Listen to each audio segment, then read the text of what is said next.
Hello everyone and welcome back to Lucky Loaders 15, where I'll be giving you my day 2 for Royal Ascot. Now before I give you my selections for tomorrow's racing, let's quickly just recap on how our picks got on the first day. And I've got to be honest with you, it wasn't our finest hour at all. We had quite a few disappointing results today. The only good picks were Maximal, who got us a good each way return, was advertised at 18 to 1 each way last night, but was as big as 25 to 1 at some points during the day. But then there was a bit of support for it not long before the off. I think his final SP was 12 to 1, but he ran a great race. Colin Keane gave him every chance, had a clear passage, lovely position. But just wasn't good enough on the day to beat Poetic Flair, and that was a monster performance by him. He's definitely going to be exciting wherever he goes next, so talking possibly France or the Sussex Stakes.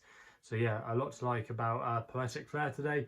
The other good result for us was Yukon Glen. Again, he was quite weak in the market. I think at one point today you could have got 28 to 1. He was able to run into an extra place, finishing in fourth. So if you followed the advice there and went with the extra places and backed him each way as suggested, you would have clawed a little bit back there. But yeah, away from that, it was pretty disappointing for us. We went with a horse called Prince Ag to take on Palace Pier. Obviously, I said Palace Pier would probably win, but the way the market was shaping, you might as well have had a crack at an each way bet.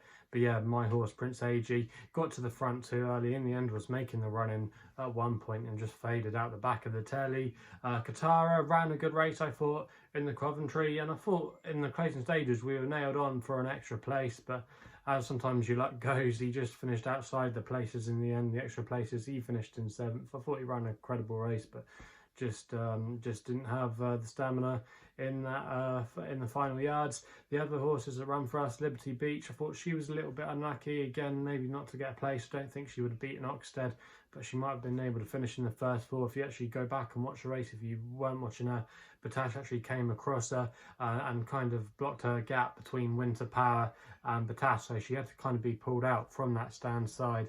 So yeah, that was a little bit frustrating. Just Hubert was well backed. He plugged on steadily, but just had too much to do, and could be one maybe to still keep on side for the race at Goodwood if he goes back there. I think there will be races to be won with him still this season. So yeah, not a bad run, but not what we wanted. And then the Nap was beaten coming into the home turn, the Max We Can. I thought he was off a good mark. He ran well in the race last year, but yeah, it just wasn't his day. And that's the way it goes sometimes at Ascot. You can either absolutely be on it, you can have an average day, or you can have a poor day. We could have had a worse day, to be honest with you, but yeah, it's not the best start, but there's still 4 days left, and fingers crossed we can turn it around tomorrow and get some winners on the board for you. So let's get into it then. We're going to be going into the first race tomorrow, which is the 2:30, the Queen Mary Stakes.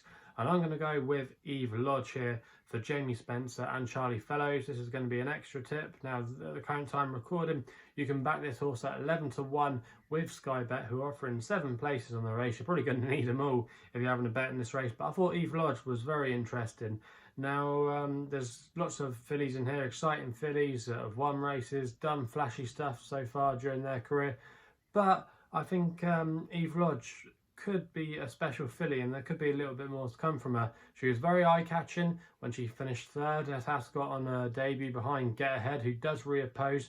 But Get Ahead tomorrow, who is a horse I like, is drawn, in my opinion, on the wrong side of the track. We saw today you want to be stand side.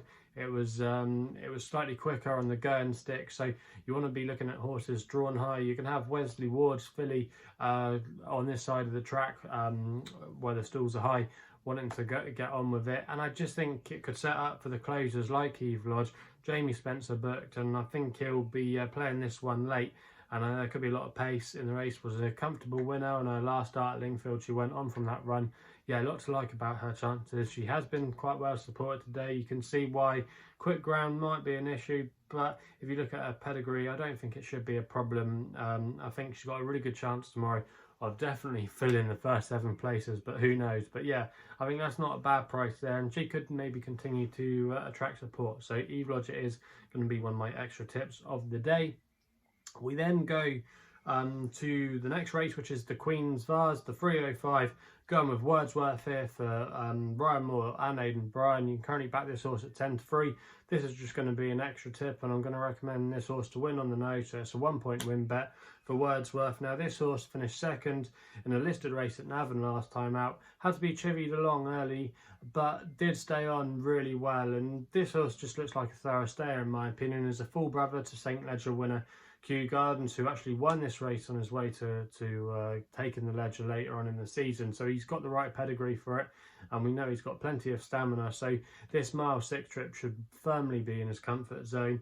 I know he is maybe, some people might think he was a bit of a boat on his last run, but that was only the third run of his life. And to me, like I said, he just looks like an out-and-out stayer, and I think he'll keep on improving, you know.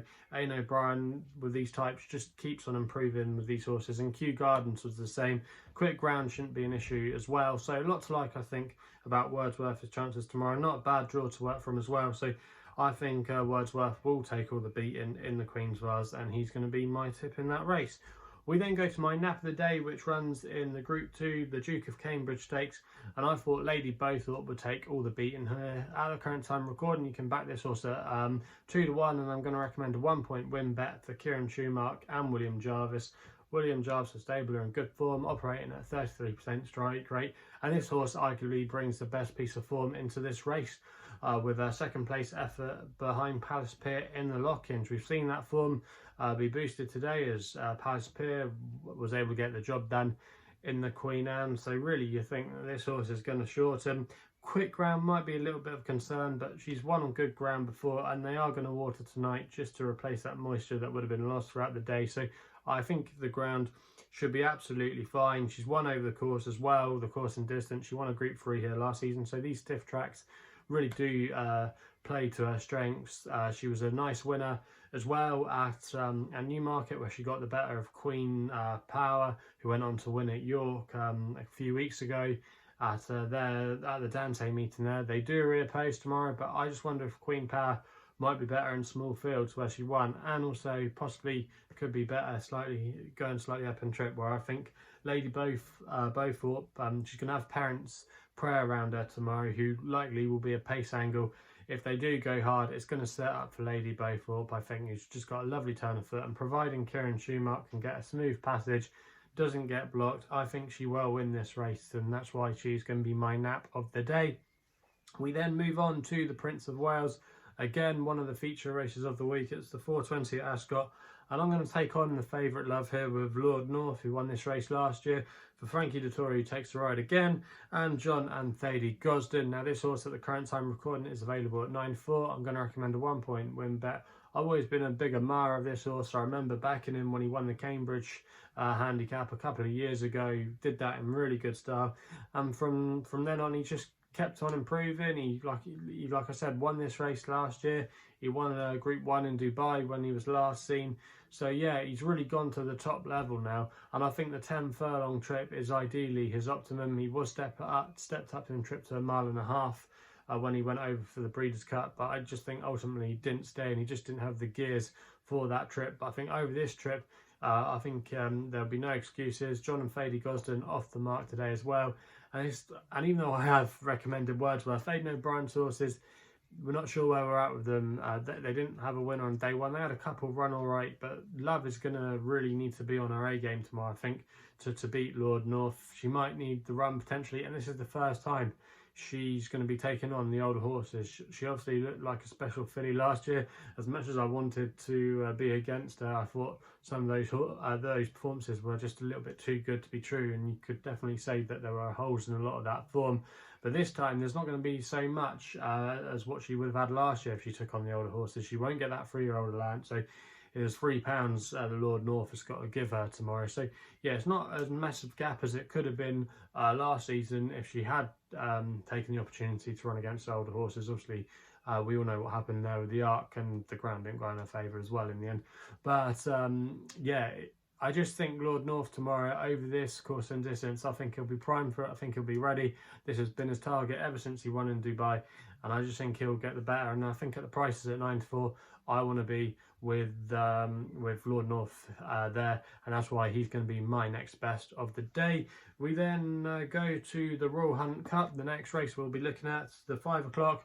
Always a tricky puzzle to work out, but I thought Maydanny might be the one to play with here. He's currently available 18-1 with bookmakers at the moment. That price was available with SkyBet, who are offering 8 places on the race.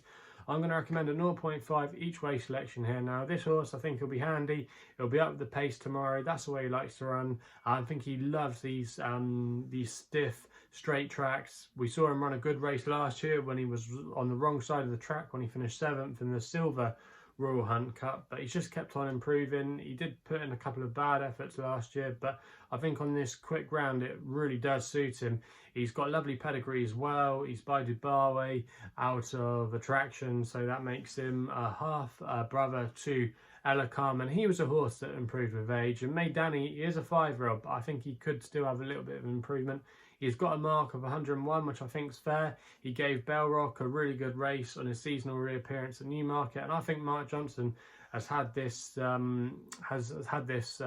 race at the back of his mind all season long as an early season target for Maydanny. Won the race last year as well, so he knows what it takes, and I think Maydanny could definitely go very close to winning this race tomorrow. So that's why he's going to be my selection in the Royal Hunt Cup, and he's going to be one of my extra tips of the day. We then go with my complete outsider for the day, which runs in the 5:35, the Windsor Castle listed race, and I'm going to give Dusky Prince a chance here again for Luke Morris, riding for Archie Watson in a Coop Steel partnership. Now this horse was very impressive when he won at Brighton, showed a really good turn of foot, but then went to Epsom last time out, over 6 furlongs, and he was quite well back that day. There was quite a bit of money around for him, but he did disappoint. However, if you go back and watch a race, I did say on my Twitter feed that you should probably mark up that run, because he never handled the track, and I think he never handled the ground. And once Holly Doyle kind of just conceded defeat, she just gave him hands and heels ride in the closing stages, didn't treat him harshly at all, and he was just starting to make up ground again. So I think you can forgive him that. I think this flatter track will definitely be more in his favour. I think the stiff track will suit as well. He's drawn in still 10, and with this big field, Luke Morris will probably have to make a decision where he wants to go, but the way they've been running today, he'll probably come over towards the middle stand slide, so I think that will be okay. But a 50-1 with 6 places in a wide open race, I think he could definitely nick a place at those kind of prices. He is bigger elsewhere, but you're getting less places. But I think at 50-1, he's definitely not the worst 50-1 shot I'm ever going to tip. Probably Prince Hagee will be. But yeah, Dusky Prince, definitely forgive him that run at Epsom last time out. I think he'll be better suited by Ascot. And if he can recapture that run as well from Brighton, I think he could be a player. It's by Prince of Lear as well, who won the Norfolk himself. Sard Lear Jet, who won the Norfolk Stakes last year, so he could be maybe a 5 furlong Ascot specialist. But yeah, a lot to like about his chances, I think, tomorrow, about running his odds, and I wouldn't rule him out completely. So that's why he's going to be my long shot and my tip in the Windsor Castle. We then end the day with another competitive handicap. It's the Kensington Palace Filly Stakes, the 6:10, and I'm going to take a chance here on Miss Milligan for Hayley Turner and George Scott. At the current time of recording, you can back this horse at 28-1 with SkyBet, who are paying 5 places on this race, a 0.5 each way selection. Now, Miss Milligan gets in here off bottom weight off a mark of 80. But what's really interesting about her tomorrow is the fact she's going to be dropping back in trip to a mile. Now, I should recommend to everybody, go back on the At The Races website and check out her run where she ran in the Silk Series event at Ascot last month. She was really eye-catching. She travelled into the race really strongly, but then she struggled, I think, just to find in the closing stages. But that was over 10 furlongs, and up the 2 furlong pole, she's still travelling really sweetly. And I think in a strongly run race, I think if she can settle, because she has been keen and she has wore hoods and things, it just might settle her, and this might have been what she wanted. She's not got a bad draw in stall 7. I imagine Hayley Turner won't be handy. She'll probably want to take a position in midfield, but it could be one of those horses that if they get the gaps could be staying on really strongly. And it's interesting, I think, that they've kept Hayley Turner. Obviously Hayley Turner can do these low weights, but I think she could be better than a mark of 80, and she's got untapped potential, I think, over a mile. So I think there's a lot to like about her. There's obviously a lot of horses in here that have chances, but some of them are going to have to give away lumps of weight to her.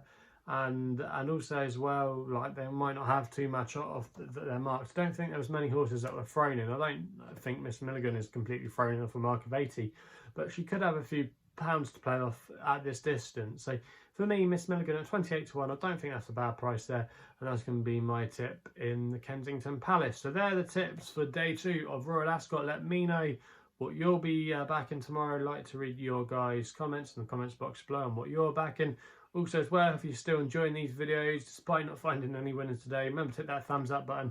Subscribe here to my YouTube channel at LuckyLoaders15. If you want to follow me on Twitter, my handle is at LuckyLoader15, and that's the place to do so on social media. And if you want to find out a little bit more about myself, my website address is www.chrisloaderracing.co.uk. So please gamble responsibly.